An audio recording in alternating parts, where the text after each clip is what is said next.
Muito bem, nós estamos recebendo hoje aqui em nossos estúdios, ao vivo, 7h32, o doutor Maurício Vitor, advogado reconhecido aqui na cidade, no litoral, em Curitiba. Por quê? Porque a gente está falando muito aqui sobre a questão, né, inclusive desse momento que nós estamos vivendo no Brasil, no estado do Paraná, a situação de Paranaguá, a falta de estrutura dos municípios, de investimentos e tanta coisa. Convidamos aqui o doutor Maurício Vitor para falar um pouquinho sobre lei de responsabilidade fiscal, o que é exatamente a lei orçamentária, essas coisas todas aí, para a gente entender um pouco como é que uma cidade, um estado pode chegar num nível que infelizmente nós chegamos, doutor. Bom dia. Bom dia, Tony. Bom dia a todos os espectadores. É um grande prazer atender o convite e esperar poder esclarecer algumas dúvidas, porque realmente não são poucas as queixas, as reclamações, às vezes não só da população, mas de um governante mesmo em relação ao seu caixa, né? Ao caixa do seu poder executivo, municipal, estadual, federal, em relação às contas. O senhor lembra qual foi a última vez que o Brasil passou por uma situação semelhante? O Brasil, o governo mesmo brasileiro, né, os estados, numa dificuldade, os municípios? Acho que faz tempo, né, Tony? Eu tenho a impressão que desde o Plano Real, poucos foram os momentos de dificuldade de caixa extremo como nós passamos agora. A questão da extinção da inflação ajudou muito os governos a poderem se programar, se planejar. Essa questão também da Lei de Responsabilidade Fiscal, da qual falamos hoje, editada em 2000, é a Lei Complementar 101/2000, foi feita no governo de Fernando Henrique Cardoso, com o objetivo justamente de adequar as contas públicas de modo que os mandatários pudessem seguir um plano já traçado sempre anteriormente e ter tranquilidade relativamente às finanças do Estado, do município e da União.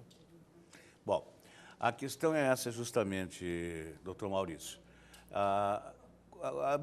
No popular, né, a lei de responsabilidade fiscal, pelo que foi divulgado amplamente, um administrador não poderia deixar contas a pagar.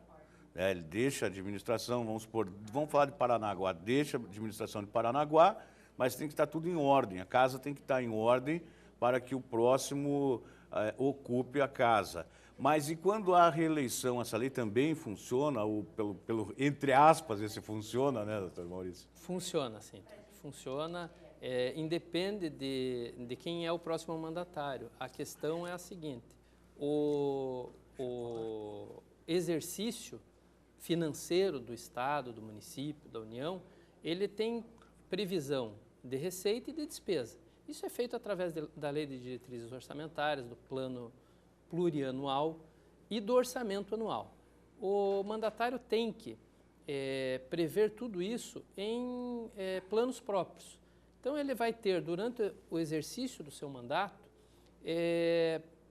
todas as previsões de receita e as de despesa, sejam elas as obrigatórias, transferências voluntárias, enfim, todo tipo de receita e de despesa que tenha o mandatário. Então, ele tem que elaborar um plano, e isso é ao longo de alguns anos, e todo ano tem uma lei orçamentária que tem que respeitar esse plano plurianual. E neste contexto ele tem que prever o que vai entrar e o que vai sair. Evidentemente isso se altera. Se altera quando, Tony? Quando não se consegue executar aquela receita. As despesas, em regra, elas não diminuem, às vezes até aumentam. Mas quando você não consegue executar a receita, essas coisas mudam. Mas a própria Lei de Responsabilidade Fiscal prevê formas de ir se contendo isso, evitando-se que as coisas possam chegar a limites em que a gente até está vendo agora, né? A Caixa do Estado não ter dinheiro para pagamento do funcionalismo no próprio mês. Uhum. Que eu não sei se de fato é isso, porque às vezes as informações acabam circulando e algumas pessoas trazem boatos relativamente a informações. Mas o que se diz hoje, a boca pequena e a todo o Estado, é que o Estado não estaria se esforçando para ter recursos para pagar a folha do mês de fevereiro, o que não poderia estar acontecendo do ponto de vista do que determina a Lei de Responsabilidade Fiscal. Na questão da administração, enquanto está o mesmo gestor, né? A lei orçamentária, o orçamento do município ele é feito anualmente. É assim que funciona. Perfeito. A lei orçamentária é anual. Anual. Então, quando ela chega, quando chega no final do ano, tinha que fechar o caixa para começar o ano seguinte. E aí, pelo jeito, isso não está funcionando, porque explode lá no último ano da gestão. É que, em tese, não é bem assim. Na prática, não funciona assim. Não, porque o gestor pode, ele inclusive prevê os anos seguintes em receitas e despesas. Então, se ele está executando despesas que estão previstas no plano plurianual, na lei de diretrizes orçamentárias, mesmo que seja para anos posteriores, ele tem receita e ele tem despesa. Então, ele tem que encaixar as despesas na receita. O que não pode é executar despesa sem previsão de receita. Então, mesmo que seja para anos seguintes, até para mandato e exercício seguinte, ainda que do mesmo ou de outro gestor, havendo previsão de receita, pode haver a previsão de despesa. Bom, não querendo colocar o senhor entre um e outro, mas o senhor fica focado na lei, eu só vou fazer a pergunta. O prefeito atual, Dr. Edson Kess, em entrevista ao vivo aqui na televisão esta semana, ele acusou o ex-prefeito, né, que saiu do PDT, de ter deixado a prefeitura sucateada, endividada. Isso poderia ter ocorrido? Como é que funciona isso? Isso que, por exemplo, que as pessoas, o povão não entende. Aliás, ninguém entende. Porque, como que pode o ex-prefeito deixar uma conta, deixar a prefeitura quebrada, o outro assume e não consegue resolver? Não pode, né? É para isso que existe a lei de responsabilidade fiscal. Mas, do ponto de vista legal, não pode. Não quer dizer que, na prática, isso não ocorra, né? O mandatário pode se exceder em despesas, mas é difícil que aconteça. Por quê? Porque a própria lei de responsabilidade fiscal prevê que nos 2 últimos quadrimestres do mandato, do exercício, o mandatário não pode exceder determinadas quantias de despesa, não pode fazer previsões que não consigam honrar naquele exercício e no exercício seguinte, que é do mandato seu ou do próximo eventualmente eleito. Mas há casos em que ficam dívidas. Quais são esses casos? Esses casos de previsão de receita superestimada. Então, você superestima a receita, faz despesa e aí no exercício seguinte aquela receita não se viabiliza, não acontece. Daí, a despesa que foi planejada conforme aquela receita, que não se realizou, vai acabar superior e aí incorrem dívidas. Mas aí, Tony, vêm os órgãos de controle e fiscalização. Câmara Municipal, Tribunal de Contas, no caso de Paranaguá. Nós vamos saber se isso de fato aconteceu com as contas do gestor sendo apreciadas pelo Tribunal de Contas e postas à apreciação depois da Câmara Municipal. Nessas planilhas, nessa contabilidade, nós teremos claramente delineado se houve realmente um excesso de gastos que deixou dívidas para o exercício seguinte. Assim, no popular, doutor Maurício, pode acontecer, se comprovado essa situação com o ex-prefeito, ou qualquer outro ex que deixou o município endividado, ele ser obrigado a devolver esse dinheiro para o município? Há casos em que, se houver irresponsabilidade da gestão, ele pode ser obrigado a devolver, né? Pode ser obrigado a colocar pode ser obrigado a tirar do seu patrimônio e restituir aos cofres públicos. Mas há casos, Tony, em que vai ocorrer apenas e tão somente a reprovação das contas, o que gera efeitos políticos e não financeiros. O que é o efeito político? É o gestor ter impedimento de concorrer a eleições. E aí não há necessidade de repor aos cofres públicos, porém, ele fica impedido por conta da forma como agiu na gestão financeira de concorrer a cargos eletivos. Como tem acontecido, inclusive, em alguns momentos aí, né?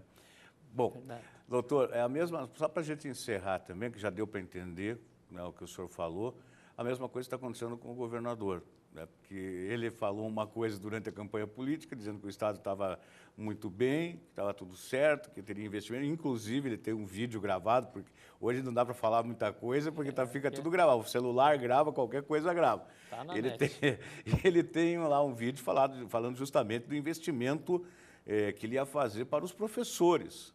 E já aconteceu exatamente o contrário. Outras tantas categorias, né, estão numa situação difícil, não tem dinheiro para nada, e como houve reeleição Aí, voltando lá no começo da nossa entrevista aqui, que eu perguntava para o senhor sobre essa lei. O que pode acontecer com ele? Porque, evidentemente, ele não estava falando a verdade. Infelizmente, né? O que a gente depreende é isso, né, Tony? Porque na campanha eleitoral, os candidatos pintavam tudo de azul, né? Rosa e azul, estava tudo às mil maravilhas, inclusive relativamente a propostas para os servidores, como você bem citou, no caso dos professores.